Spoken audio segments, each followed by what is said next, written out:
मैं दृढ़ प्रतिज्ञा करता हूँ कि कानून द्वारा निश्चित किए गए भारत के विधान का सच्चे मन से वफादार रहूंगा और मैं अपने कर्तव्य के अनुसार भारत की स्थायी सेना में ईमानदारी और सच्चे मन से सेवा करूंगा और जहां कहीं मुझे पृथ्वी, समुद्र या हवा के रास्ते भेजा जाएगा, मैं खुशी से जाऊंगा। मैं भारत के राष्ट्रपति की और उस अफसर की जो मेरे ऊपर नियुक्त किया जाए सब आज्ञाओं को मानूंगा और उनका पालन करूंगा, चाहे इसमें मुझे अपना जीवन भी बलिदान करना पड़े। जय हिंद।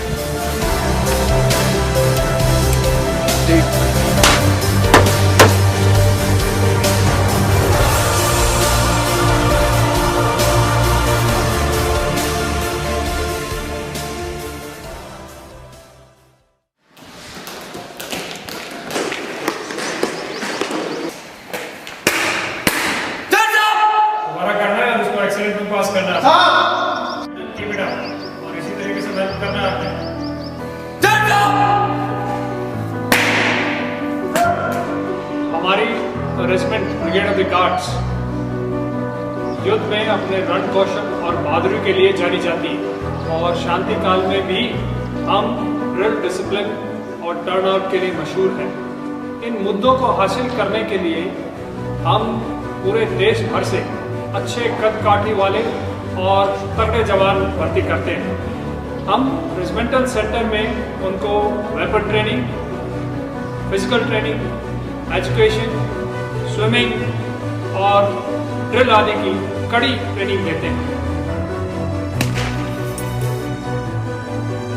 यहाँ की ट्रेनिंग से हम अपने जवानों को इतना सक्षम बनाते हैं कि वो चाहे हाई ऑल्टीट्यूड एरिया हो, रेतीले इलाके हो, काउंटर इंसर्जेंसी ऑपरेशंस हो या किसी भी तरीके के ऑपरेशंस हो, उसमें हर कार्रवाई को करने में पूरी तरह से सक्षम होते हैं।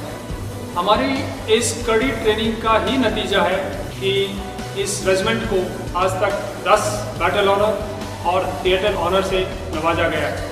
अनेकों बटालियंस इस रेजिमेंट की chief of the army staff unit citation प्राप्त कर चुकी है। हमारी ही रेजिमेंट एक ऐसी रेजिमेंट है जिसकी तमाम 14 बटालियंस ने 1971 के युद्ध के अंदर भाग लिया। हमारी रेजिमेंट का प्रत्येक चिन्ह गरुड़ है जो हमें ऊंची उड़ान भरने और दुश्मन को बिना मौका दिए हुए प्रहार करने की शिक्षा देता है। जय गरुड़। स्वतंत्रता के बाद ये पहली ऐसी रेजिमेंट है जिसमें भारत के सभी जाति वर्गों का समावेश किया गया। अहिंदी क्षेत्र में जन्मे मुख्य रूप से दक्षिणी भारत के 4 प्रदेश, पूर्वोत्तर क्षेत्र में सभी प्रदेश तथा जम्मू कश्मीर के रिक्रूट्स जिन्हें हिंदी बोलना तो दूर रहा, वे हिंदी समझ भी नहीं सकते हैं। इन रिक्रूट्स को राष्ट्रीय भाषा हिंदी बोलना, पढ़ना और लिखना सिखाया जाता है। इसके तहत ट्रेनिंग के 0 वीक में हिंदी कैटेगरी परीक्षा आयोजित की जाती है। इस परीक्षा के आधार पर रिक्रूट्स को हिंदी व अहिंदी श्रेणी में बांट दिया जाता है और अहिंदी श्रेणी के रिक्रूट्स के लिए अतिरिक्त हिंदी कक्षाएं चलाई जाती हैं, क्योंकि सेना में सबसे अधिक बोली और प्रयोग में लानी जाने वाली भाषा हिंदी का ज्ञान सैनिक प्रशिक्षण की पहली सीढ़ी है। अलग अलग वातावरण, खान पान और रहन सहन से आने वाले जवानों को सुडौल और शारीरिक रूप से स्वस्थ बनाने हेतु उनको शारीरिक मापदंड में ढाला जाता है, जिसके अंतर्गत उन्हें धीरे धीरे दौड़ना, सैंड ट्रैक पर दौड़ना, शारीरिक अभ्यास जैसे बीम, पुशअप, रस्सी पर चढ़ना, बीम में टो टचिंग और लगभग 2.5 किलोमीटर की दौड़ शामिल है। ट्रेनिंग के सबसे ज़रूरी हिस्सों में से एक है बैटल फिजिकल एफिशिएंसी टेस्ट यानी कि BPET, जिसे कराए जाते वक्त हर रिक्रूट में वो जज्बा और जोश देखा जा सकता है जिससे वो ज़रूरत पड़ने पर दुश्मन के नज़दीक से नज़दीक जाकर उसे बर्बाद करने की क्षमता रखता है। ट्रेनिंग में बहाया गया पसीना युद्ध में रक्त बचाता है। एक रिक्रूट के लिए उसकी शारीरिक क्षमता सबसे इम्पोर्टेंट है, क्योंकि सारे काम इसी के साथ मिले जुले होते हैं। जब एक रिक्रूट हमारे पास आता है शुरुआत में, उसके मांसपेशी, उसके हड्डी, उसके हृदय, उसके फेफड़े इतना डेवलप नहीं हुआ होता है जितना एक सिपाही के लिए ज़रूरत है। इसी के लिए हम ट्रेनिंग के दौरान, फिज़िकल ट्रेनिंग के दौरान उसको धीरे धीरे डेवलप कराते हैं। शुरुआत में हम उसको थोड़े दिन के लिए पैदल चलाते हैं, जिसके पैरों के जो मांसपेशी हैं वो तंदुरुस्त हो जाए, और उसी के साथ साथ हम उसको धीरे धीरे सैंड ट्रैक में चलाते हैं और उसके बाद दौड़ाना शुरू करते हैं, हल्के हल्के दौड़ाना, तो जिससे उसके हृदय और उसके फेफड़े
रिक्रूट्स की 19 सप्ताह की ट्रेनिंग के बाद एडवांस ट्रेनिंग के दौरान सैनिक सिखलाई और सैनिक गतिविधियों में सबसे अधिक जरूरत जिस सिखलाई की होती है वो है मैप रीडिंग, जिसकी जानकारी के बिना कोई भी सैनिक कार्यवाही असंभव है। दुश्मन के सम्मुख गोला बारूद खत्म होने पर भी एक नेडर गार्ड्समैन अपने धैर्य और साहस को बरकरार रखते हुए बेयोनेट द्वारा कई दुश्मनों पर भारी पड़ता है।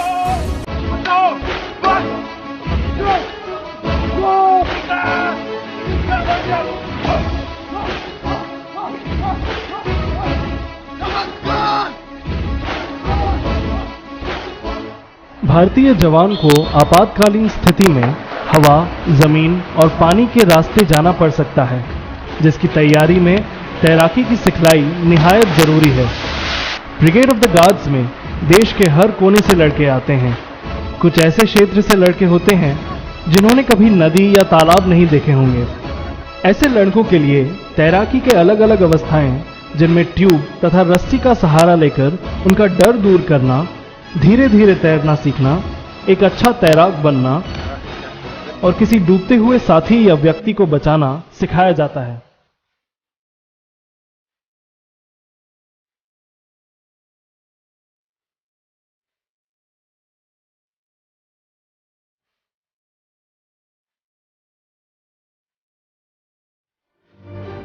भारतीय सेना का मोटो नाम, नमक और निशान, जिसके लिए सेना का हर सैनिक हर वक्त मर मिटने के लिए तैयार रहता है। इन 3 शब्दों के सार को इन रिक्रूट्स के जहन में इस ट्रेनिंग के दौरान उतारा जाता है। सिविल से आने वाले युवक जो हथियार और गोला बारूद से अनभिज्ञ होते हैं, सेना में आते ही उनका सामना उनके जाती हथियार से कराया जाता है, जिसमें हथियार को खोलना, जोड़ना और उसका कारगर ढंग से इस्तेमाल करना सिखाया जाता है।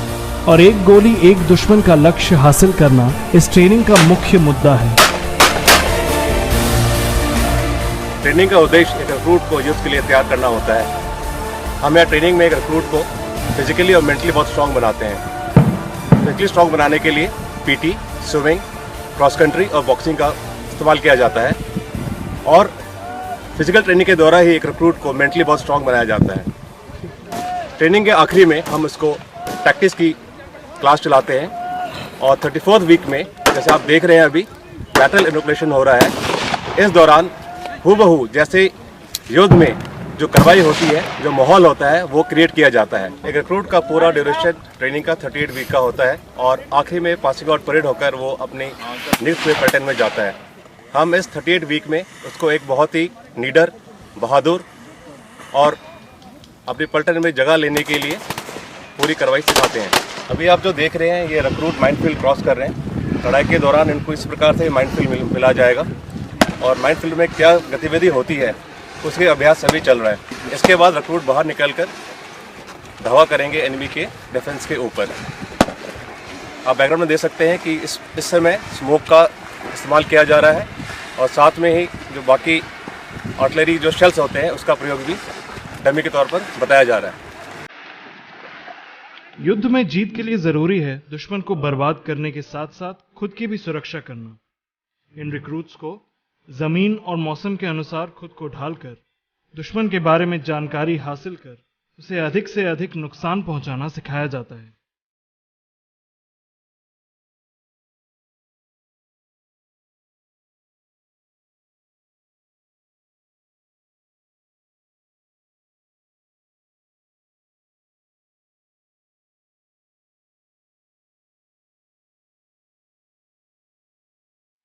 देश का सबसे बड़ा युद्ध क्षेत्र या तो रेगिस्तान है या फिर पहाड़ी।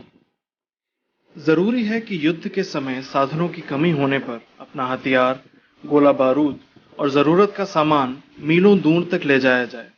यही चीज रूट मार्च में सिखाई जाती है।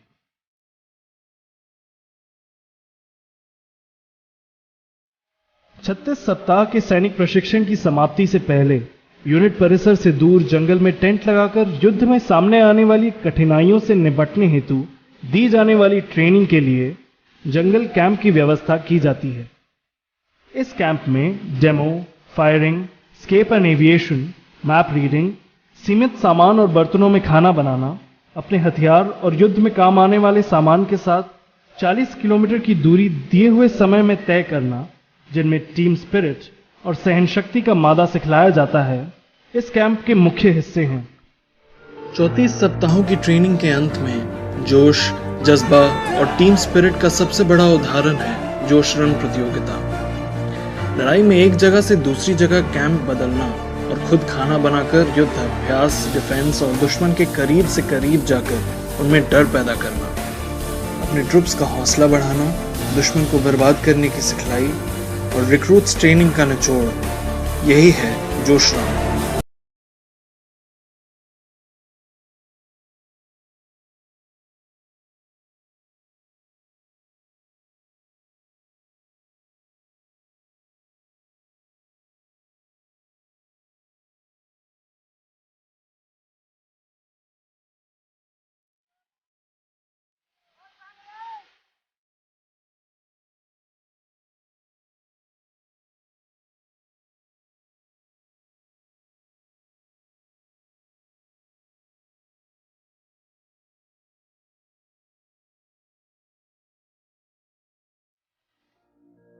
सेना में वेतन के साथ साथ रहने की व्यवस्था, खाना, कैंटीन, मेडिकल सुविधा और क्लोथिंग की व्यवस्था उपलब्ध है। आश्रितों के लिए मेडिकल, कैंटीन और उच्च शैक्षणिक संस्थाओं में आरक्षण की सुविधा भी उपलब्ध है। हमारा देश एक धर्मनिरपेक्ष देश है, जिसका जीतता जागता उदाहरण भारतीय सेना है, जिसमें देश के हर कोने तथा प्रत्येक जाति, धर्म और संप्रदाय के लोग आते हैं। सेना में प्रत्येक त्योहार एकजुट होकर बिना किसी भेदभाव के मनाया जाता है, जिसमें होली सेना का सबसे मनोरंजन, एकजुटता और आपसी प्रेम के त्योहार के रूप में मनाया जाता है। सांस्कृतिक कार्यक्रम हमारी संस्कृति की धरोहर है, जिसके अंतर्गत अलग अलग प्रदेशों के नृत्य और संगीत के अतिरिक्त मनोरंजन भी शामिल है। इन कार्यक्रमों द्वारा आपसी भाईचारा, प्रेम और सौहार्द की भावना जगाई जाती है। एक नवयुवक जो घर से दूर अनुकूल परिस्थितियों में सेवा करता है, उनके मानसिक तनाव को कम करने की चेष्टा भी इन कार्यक्रमों द्वारा की जाती है। शारीरिक और मानसिक रूप से स्वस्थ रहने के लिए ट्रेनिंग का सबसे महत्वपूर्ण हिस्सा है गेम्स। रिक्रूट्स में शारीरिक तंदुरुस्ती, मनोरंजन, टीम स्पिरिट और कंपनी तथा बटालियन की जीत के लिए जूझने की प्रेरणा जागृत करने में इसका बहुत बड़ा हाथ है।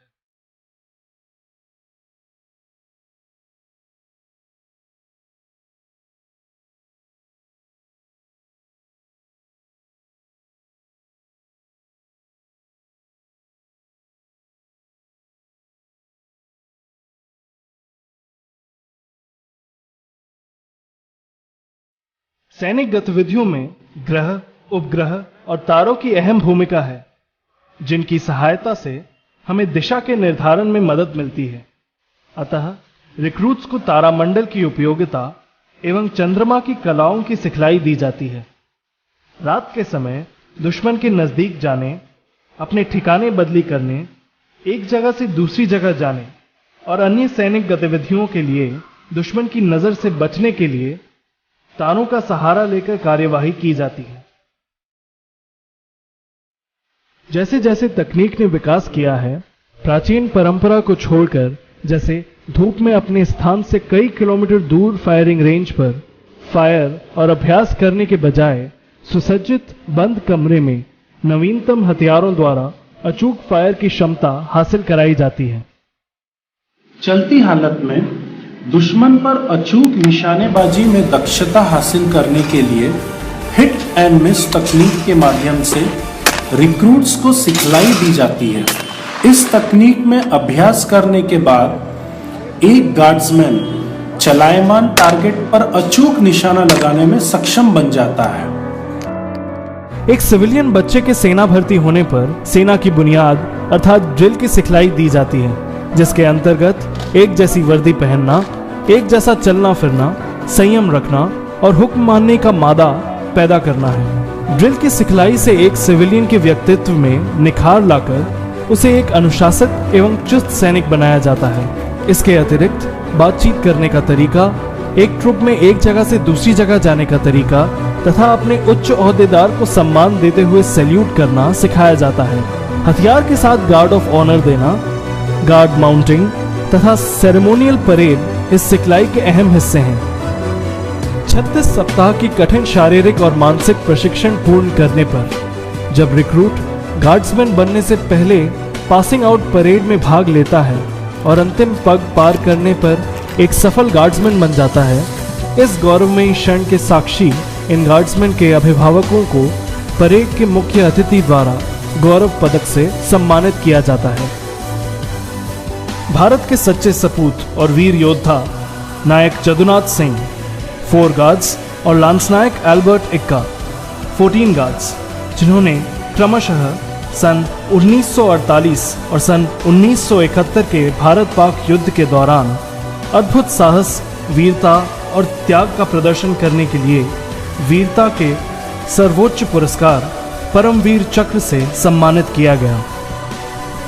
आज़ादी के बाद ब्रिगेड ऑफ द गार्ड्स ने कई युद्धों और आतंकवाद विरोधी गतिविधियों में भाग लिया, जिसके लिए ब्रिगेड ऑफ द गार्ड्स को 10 बैटल ऑनर्स मिल चुके हैं, जो इस प्रकार के हैं।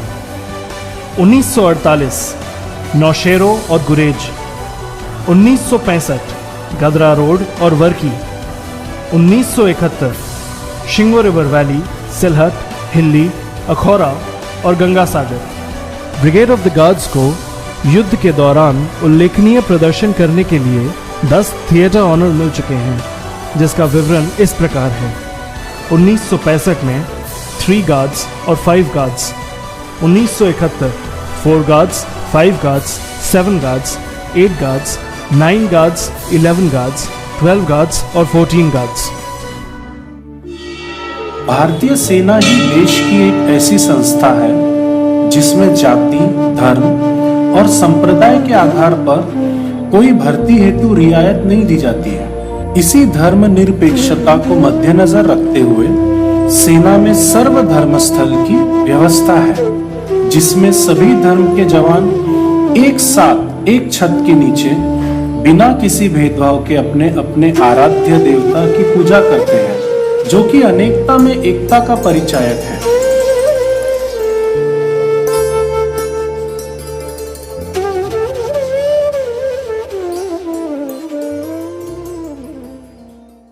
ब्रिगेड ऑफ द गार्ड्स की स्थापना ब्रिटिश गार्ड्स की तर्ज पर तत्कालीन commander in chief field marshal K M. Cariappa Order of the British Empire द्वारा सन 1949 में की गई, जिसमें भारत के सभी जाति वर्गों का समावेश किया गया। जहां शांति काल के दौरान गार्ड्स रेजिमेंट का कर्तव्य है ड्रिल, अनुशासन, टर्नआउट और चुस्ती के मामले में उच्च प्रदर्शन करना, वहीं लड़ाई के दौरान अद्वितीय साहस और वीरता का परिचय देकर शानदार उदाहरण प्रस्तुत करना। इसका उदाहरण है ब्रिगेड ऑफ द गार्ड्स की पारंपरिक और रंगारंग वेशभूषा में सुसज्जित इन रिक्रूट्स द्वारा दीक्षांत परेड की एक झलक।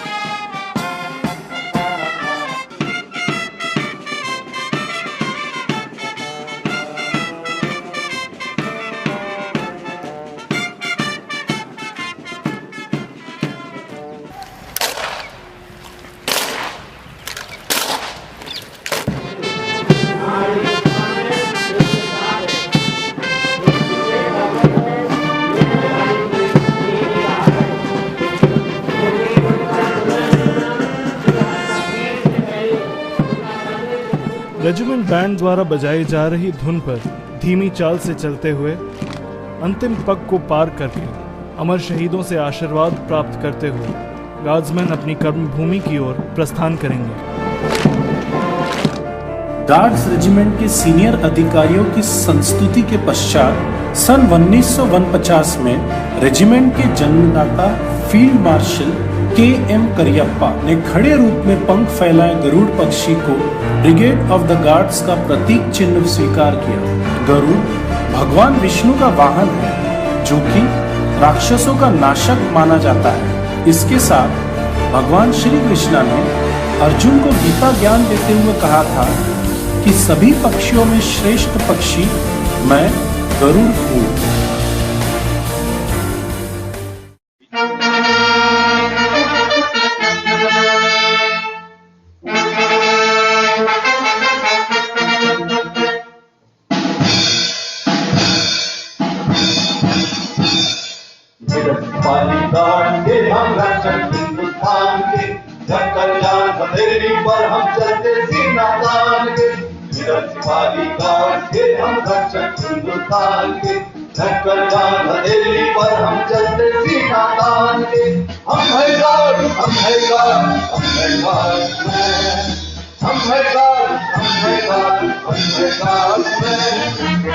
निडर सिपाही गार्ड्स के हम रक्षक हिंदुस्तान के इस गरुड़ गान में ब्रिगेड ऑफ द गार्ड्स के जवान अपने पूर्वजों के शौर्य और पराक्रम को याद करते हुए देश पर मिटने की संकल्प लेते हैं और अपने पूर्वजों द्वारा जीते हुए युद्धों और उनमें प्राप्त अलंकरणों से प्रेरणा लेकर उस परिपाटी को आगे भी बरकरार रखने की प्रेरणा हासिल करते हैं।